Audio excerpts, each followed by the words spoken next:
이주열 한국은행 총재가 연내 적절한 시점에서 금리 수준을 정상화하겠다 이렇게 말을 했습니다. 그러니까 올해 안에 기준금리 인상할 것을 시사한 거죠. 자, 금리 인상 시기 얼마나 더 빨라질지 그리고 사상 최고치를 경신한 코스피에는 어떤 영향을 있을지 짚어보겠습니다. 자세한 내용은 김대호의 경제 읽기에서 함께하죠. 김대호 경제학 박사 모시겠습니다. 어서 오십시오. 네, 반갑습니다. 예. 지금 전해드린 것처럼 이주열 총재가 금리 인상에 대해서 확실하게 시기까지 못 박은 것 같아요. 네, 매우 이례적이죠. 예. 이 중앙은행 사람들 우리나라뿐만 아니라 미국 연준 같은 곳에서도 말을 매우 암묵적으로 암시적으로 하는 것이 일종의 불문율로 되어 있는데요. 애매하게 하잖아요. 맞습니다. 예. 예. 그래서 여러 가지 해석이 가능하도록 하는 것을 이제 말 화법도 배우기도 하는데 네. 오늘 한국은행 이주열 총재는 아예 연내 그러니까 within this year, 올해 가기 전에 예. 금리 인상을 하겠다라고 딱 못 박아 얘기했거든요. 네. 이것은 이주열 한국은행 총재가 이 중앙은행 화법의 말을 잘 못해서가 아니라 네. 뭐 이주열 총재는 이 화법에서도 아주 달인이십니다. 그럼에도 불구하고 딱 박아서 얘기한 것은 그만큼 지금 이 물가 상황이 심각하다 이렇게 보았기 때문에 네. 시장에 좀 더 분명한 메시지를 줄 필요가 있다 이렇게 판단한 때문으로 보입니다. 예. 불과 2주 전만 하더라도 이주열 총재는 적절한 시점에 질서 있게 정상화하겠다. 아주 이 완곡한 네. 표현인데 오늘은 연내 적절한 시점이라고 연내를 딱 박았습니다. 예. 그러니까 그만큼 한국은행의 금리 인상의 시계가 예. 훨씬 더 단축됐다. 더 빠른 시일 내에 확고하게 금리 인상을 하겠다라고 강력한 의지를 보였다고 볼 수가 있고요. 예. 바로 이 한국은행 이주열 총재 발언 이후에 우리나라 증권시장에서 이 금리에 민감한 국채시장, 회사채 시장은 실제로 금리가 크게 오르는 그런 모습을 보였습니다. 그것은 한국은행 총재의 금리 인상, 연내 금리 인상 발언에 예. 상당히 무게가 실려 있고 시장도 심각하게 받아들이는 것으로 보여집니다. 그 내용 중에 뭐 금리를 한두 번 올려도라는 그 문구도 있던데 그건 어떤 거예요? 예, 그 대목도 굉장히 아주 날카롭게 뽑으셨어요. 예. 자, 보통 금리는 이제 올린다고 그러면 지금 금리가 그동안에 굉장히 하향 추세를 보였기 때문에 갑자기 금리를 여러 번 올리기가 상당히 어렵습니다. 그래서 예. 한 번 정도 올릴 것이라는 게 일반적으로 많은 국민들이 생각하기가 쉬운데 바로 이 대목에 대해서도 이주열 총재는 이 암묵적으로 표현을 하면서도 연내에 한 번이 아니라 한두 번 올릴 수 있다. 예. 이것은 여차하면 두 번도 올릴 수 있다. 네. 이런 표현을 한 것이거든요. 이것은 신중하기로 소문난 한국은행 화법이나 이주열 총재의 화법으로 미추어서 봤을 때 한 번으로 그치지 않을 수 있다. 두 번 정도 올릴 수 있다. 예. 그다음에 또 이주열 총재는 기자들이 이렇게 물었습니다. 금리를 한두 번 올려도 긴축이 아니다라고 부총재가 그런 얘기를 계속 얘기했는데 한국은행 총재께서는 부총재 얘기에 동의하시느냐 이런 질문에 대해서도 거침없이 아무 좌고 우면 없이 그렇다. 한두 번 올리더라도 금리를 올리긴 하지만 긴축은 아니다. 이것은 두 가지 의미를 담고 있는데요. 예. 하나는 현재 우리나라의 금리가 0.5%로 사실상 거저죠. 0.5%라는 것은 100원을 빌려도 1원이 아닌 0.5원만 이자를 받는다는 거니까 굉장히 싼 거죠. 그러니까 한 번 정도 올려도 예. 그것이 금융 긴축으로 볼 수가 없다. 그래서 현재 통화 금리가 굉장히 낮다라는 것을 애둘러 강조하는 그런 측면이 있고요. 또 하나 지금 지적하신 대로 한두 번이란 말을 하면서 예. 금리가 연속으로 올릴 수도 있으니까 시장은 대비하라. 이런 또 하나의 메시지를 줬다. 이렇게 볼 수 있습니다. 어제 저희가 연준 의장 제롬 파월 연준 의장이 인플레 우려로 금리를 선제적으로 인상하지 않을 것이다라고 말했다고 전해드렸는데 네. 그것 때문인가요? 코스피가 장중에 고점을 찍었다는 소식도 전해드렸습니다. 근데 이번에 한국은행 이주열 총재의 발언은 또 코스피에는 어떤 영향을 줄까요? 예, 지금 어저께 이 제롬 파월이라는 분, 네. 한국의 중앙은행 총재 이주열 총재님이 계신다고 그러면 네. 미국에서 통화정책을 총괄하는 분은 제롬 파월이세요. 예. 제롬 파월이라는 분인데 이분은 미국 의회 하원 청문회에 나와서 선제적으로 금리를 올리지 않겠다. 자, 여기서 선제적이라는 것은 물가가 올라가는 것을 보고 보통은 물가가 올라갈 가능성이 있으면 그 가능성을 잡기 위해서 금리를 올렸는데 이번에는 실제로 금리가 물가가 완전히 올라간 것을 보고 그때 가서 이제 후발적으로 금리를 인상하는 수는 있어도 예. 미리 선제적으로 인상하는 적은 하지는 않겠다 이랬거든요. 네. 이 대목 때문에 뉴욕 증시 주가가 많이 올랐죠. 예. 그 영향으로 우리나라 코스피도 가격이 많이 올랐지 않습니까? 네. 그런데 이제 한국은행 총재의 이 발언으로 이제 시장은 조금 엇갈리겠죠. 한쪽에서는 미국은 상당히 비둘기적인, 예. 그러니까 금리를 내리거나 안 올리는 쪽을 비둘기라고 흔히 네. 금융시장에서 얘기합니다. 제롬 파월은 비둘기인데 우리나라 하는 총재, 이주열 총재는 매로 바뀌었다. 과연 어디에 더 무게 중심을 둘 것이냐. 그런데 우리나라 정권 시장에는 뉴욕 증시도 영향을 미치고 예. 또 한국 독자적인 금리 정책도 영향을 미치기 때문에 시장은 지금 주가 상승폭은 상당히 일단 멈칫했지만 그렇다고 떨어진 것도 아니고 예. 옆으로 갈짓자로 가는 지금 횡보하는 그런 추세를 보이고 있다 하겠습니다. 하반기에 우리 기업 경기도 보고 했을 때 코스피 상승폭을 굉장히 높게 잡는 분도 계시는데 박사님은 어떻게 보세요? 예, 코스피가 주가가 얼마까지 올라갈 것이다. 네. 이런 얘기는 사실 그 아주 귀인들한테만 합니다. 그렇죠. 예. 함부로 얘기하기 정말 어려워요. 시청자분들의 귀인이잖아요. 예, 그런데 이제 많은 전문가들 얘기를 간접적으로 전해드리면요. 네네. 정권사 애널리스트들 같은 경우에 주가가 떨어질 것이라고 보는 전망을 내놓는 사람들은 거의 없어요. 예. 대부분 올라갈 것이다.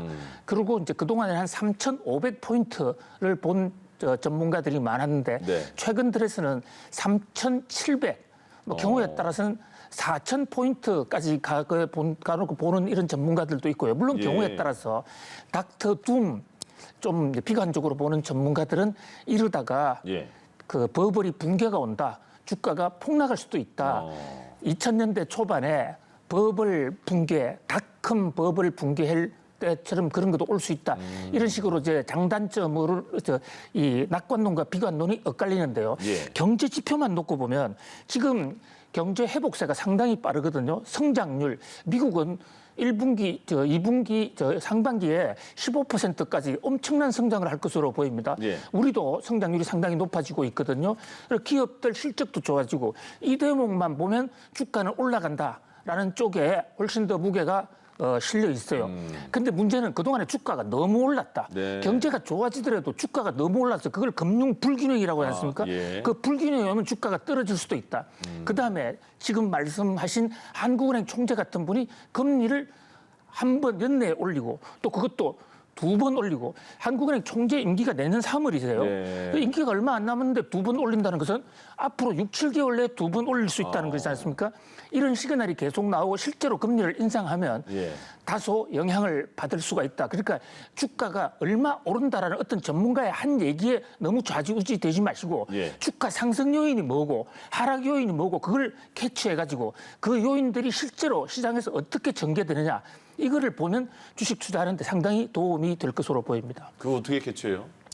그것은 계속 이제 흐름을 계속 파악하면서 예. 특히 연합뉴스 방송도 계속 계속 간단 없이 들어야 되겠죠. 예, 개인적으로 하기가 좀 어려울 것 같아서.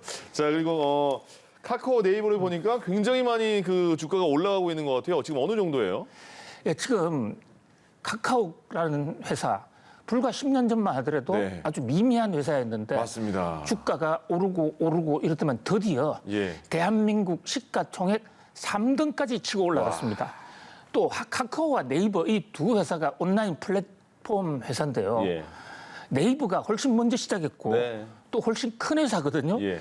그런데 카카오가 네이버를 돌파를 해서 3등으로 올라가니까 당황한 네이버가 또 뒤늦게 야 동생한테 줄 수가 없다. 예. 이래서 네이버도 폭발을 해서 그야말로 네카 전성시대. 이 네카라는 게 네이버 카카오. 원래는 네카라쿠바라는 그쵸. 예, 그 5개의 온라인 회사들이 이제 크게 히트를 쳤죠. 예. 네이버, 카카오, 그다음에 쿠팡, 그다음에 라임 배민. 그다음에 배민 이 5개 회사인데 그중에 특히 지금 카카오와 네이버 주가가 아주 폭등을 하고 있고요. 즉 현대차 그 많은 자동차를 만들어내는 현대차 주가를 따라 넘은 지 훨씬 오래됐고요. 와. 벌써 아주 옛날 일입니다. 네. 자 지금 이제 그 그래픽에 보시면 예.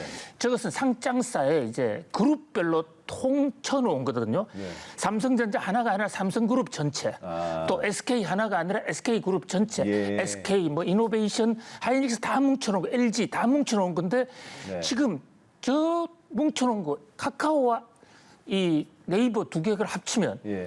곧 현대차도 돌파할 가능성이 있어요. 예. 정말 폭발적인 장세라고 그야말로 폭풍의 증가. 그래서 요즘 이 카카오 별명은 진격의 카카오다 이런 말까지 그래요? 나오고 있죠.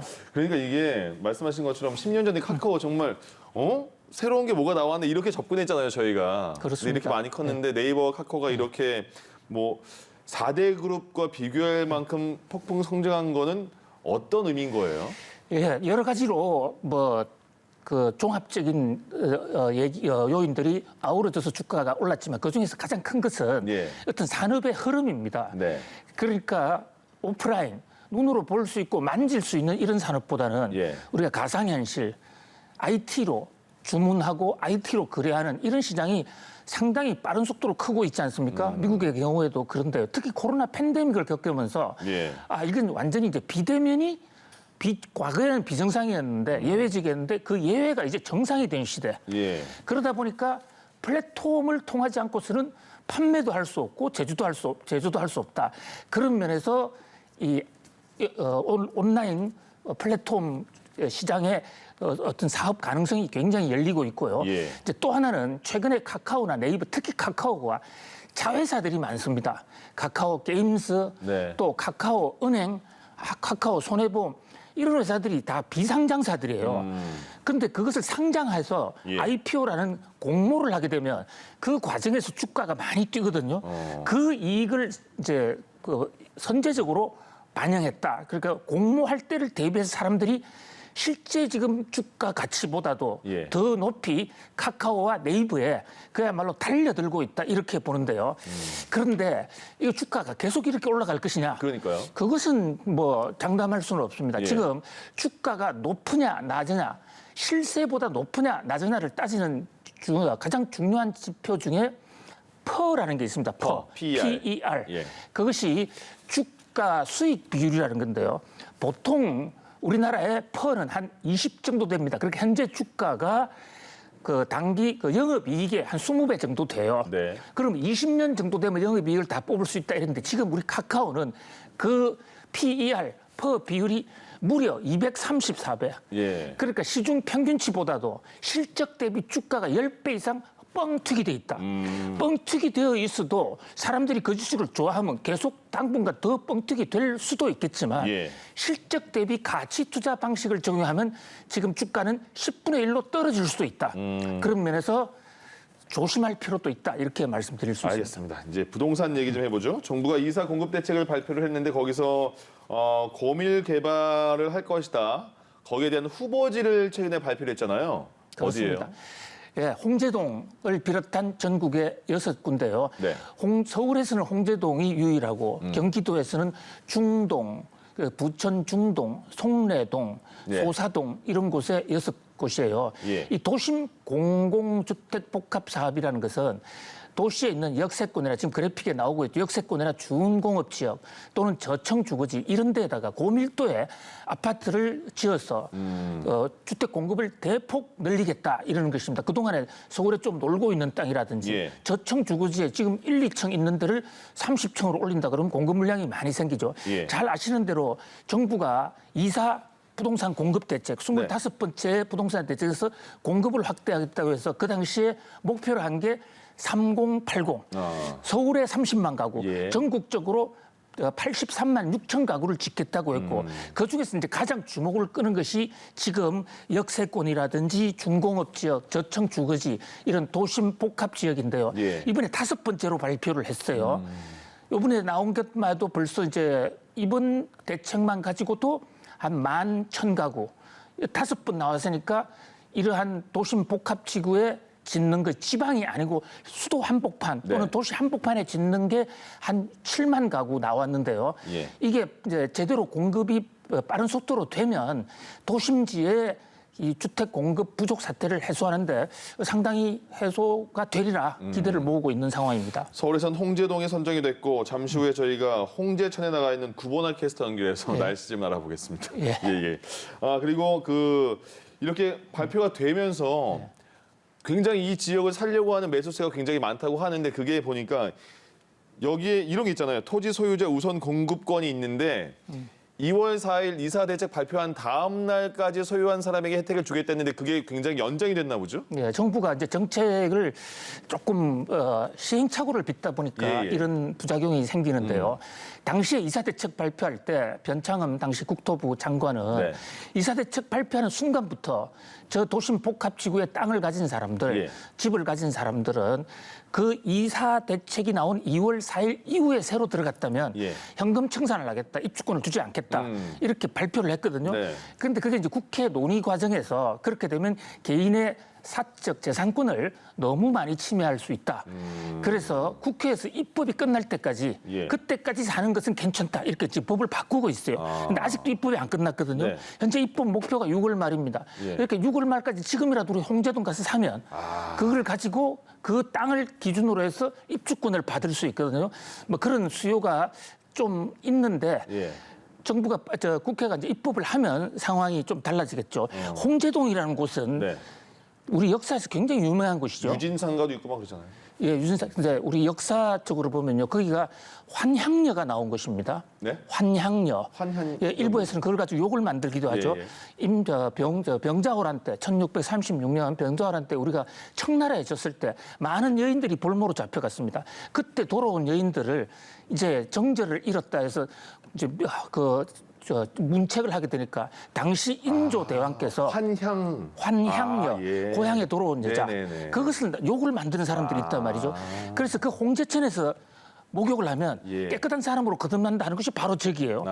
그리고 저기가 서울에서 중국 사신이 오는 길목에 예. 거기 호텔이 있었습니다. 조선시대 때. 네. 그러니까 우리나라의 외교 통로죠. 그만큼 목이 좋았는데 2013년에 재건축을 한다고 해서 정비구역 지정을 해놓고 예.